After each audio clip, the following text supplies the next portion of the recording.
Pome को शुरू करने से पहले हम उसका इंट्रोडक्शन देख लेते हैं कि हमारी इस पोम में क्या है। This poem speaks about a child's love and curiosity for his और हर टीचर। यानी कि जो ये हमारी पोम है वो हमें क्या बता रही है कि एक जो बच्चा है उसका लव एंड क्यूरियोसिटी, मतलब उसके मन में क्यूरियोसिटी, जिज्ञासा है फॉर हिज और हर टीचर, अपने टीचर के बारे में जानने की। Teachers are just next to super beings for children. मतलब जो चिल्ड्रन है, जो बच्चे हैं, उनके लिए टीचर क्या है? सुपर बीइंग्स, मतलब उनके आइडल है, वो उनको ह्यूमन बीइंग से कुछ ज्यादा मानते हैं। They can not imagine that teachers are also ordinary human beings, मतलब कि वो इमेजिन नहीं मानते कि टीचर्स भी क्या है? ऑर्डिनरी ह्यूमन बीइंग्स है। इट मीन्स ये जो पोम है ये एक बच्चे की क्यूरियोसिटी के बारे में है कि वो अपने टीचर्स के बारे में क्या सोचते हैं। तो देखते हैं हमारी pome. Where do all the teachers go when it is 4 o'clock? तो बच्चा क्या कहता है? Where do all the teachers go? सभी टीचर्स कहाँ जाती हैं? When it's 4 o'clock, यानी कि जब 4 बज जाते हैं, इट मीन्स जब स्कूल का टाइम खत्म हो जाता है, तो सारे टीचर्स कहाँ जाती हैं? Do they live in houses? क्या वो घर में रहती हैं? And do they wash their socks? Wash their socks means मतलब अपने कपड़े, क्लोथ्स वॉश करते हैं। तो इस तरीके से एक बच्चा जो है उसके मन में ये क्वेश्चन उठते हैं कि क्या टीचर्स भी घर जाती हैं और अपने कपड़े वॉश करती हैं? आगे, do they wear pyjamas? It means कि घर जाकर टीचर्स भी अपने कपड़े चेंज करती हैं। रिलैक्स मतलब जो घर के कपड़े हैं वो जाके जो है वियर करती हैं। And do they watch TV? और क्या वो भी टीवी देखती हैं? And do they pick their noses the same as you and me? क्या वो भी इसी तरीके से clean their noses with little finger as we, you and me? क्या वो भी वही डेली रूटीन की जो नॉर्मल चीजें हम करते हैं, क्या वो हमारे जो टीचर्स हैं घर जाने के बाद वो भी सारे वही काम करते हैं? आगे, do they live with other people? क्या वो भी दूसरे लोगों के साथ रहते हैं?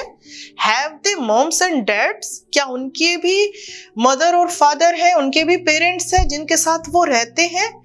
And were they ever children? And were they ever bad? क्या वो भी कभी बच्चे थे? मतलब एक बच्चे के मन में क्या क्या क्वेश्चन आ रहे हैं। देखिए वो क्या कह रहा है कि were they ever children? क्या वो भी कभी बच्चे थे? Were they ever bad? और क्या वो भी हमारी तरह बैड मतलब नोटी थे? जैसे अब हम क्लास में शरारतें कर रहे हैं, क्या वो भी अपने टाइम में इस तरीके से शरारतें करते थे? आगे, did they ever never spell right? क्या वो हमेशा ही ठीक लिखते थे, उन्होंने कभी कोई गलती नहीं की? Did they ever make mistake? उनसे कभी कोई गलती नहीं हुई, वो हमेशा ही जो स्पेलिंग्स है ठीक लिखते थे। Were they punished in the corner? क्या उनको भी कॉर्नर में खड़े होने की सजा मिलती है? एक बच्चा क्या सोच रहा है, जैसे अब टीचर हमें सजा देती है, हम कोई मिस्टेक करते हैं तो बच्चे को क्या है, कॉर्नर में मतलब खड़े होने की पनिशमेंट मिलती है। तो वो सोच रहे हैं were they punished in the corner? क्या उनको भी किसी कोने में खड़े होने की सजा मिलती थी? If they pinched the chocolate flakes, अगर वो भी जैसे कि पिंच्ड मतलब कोई थोड़ी बहुत चुटकी भर, tense and pale from cold, chocolate flakes मतलब कोई बच्चा क्लास में छुप के जैसे चॉकलेट खा लेता है, क्या हमारी टीचर्स भी ऐसा करती थी और वो भी पकड़ी जाती थी और फिर उन्हें कॉर्नर में खड़े होने के लिए सजा मिलती थी? तो ये सब जो सवाल है ये एक बच्चे के मन में आ रहे हैं। Did they ever lose their hymns book? क्या उन्होंने कभी अपनी जो हिम्स मतलब रिलीजियस बुक जो है कभी गुम की थी? Did they ever leave their greens? Did they ever leave their greens, greens मतलब green vegetable.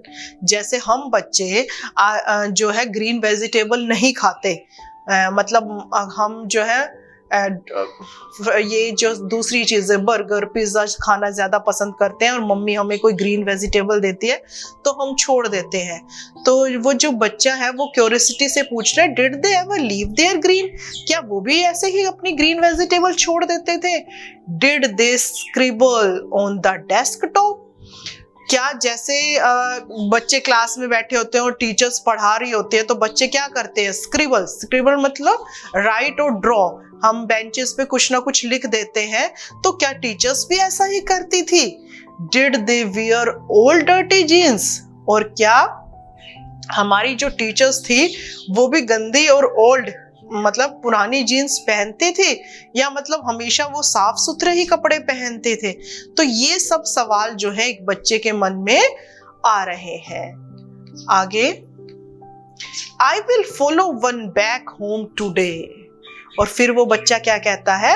I will follow one मतलब मैं एक टीचर को फॉलो करूंगा, फॉलो मतलब उसके पीछे जाऊंगा, गो आफ्टर, होम टुडे आज उसके घर तक, I will find out what they do, और तब मैं देखूंगा कि मेरे जो टीचर्स हैं वो क्या करते हैं स्कूल से जाने के बाद।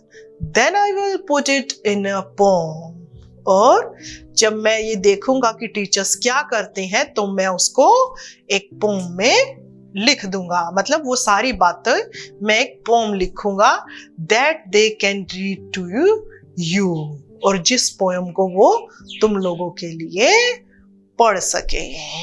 तो ये थी हमारी इंटरेस्टिंग सी पोएम कि वेयर ऑल द टीचर्स गो, मतलब कि जो टीचर हैं वो स्कूल से छुट्टी होने के बाद कहाँ पर जाते हैं। एक बच्चे के मन में क्यूरियोसिटी है, ये क्वेश्चन है कि वो क्या करते हैं, क्या वो भी घर जाते हैं, कपड़े चेंज करते हैं, अपने मम्मी पापा के साथ रहते हैं, क्या कभी वो भी स्पेलिंग लिखने में गलतियां करते थे, क्या वो भी बेंच पे हमारी तरह कुछ लिख देते थे, क्या उनको भी कॉर्नर में खड़े होने की सजा मिलती थी।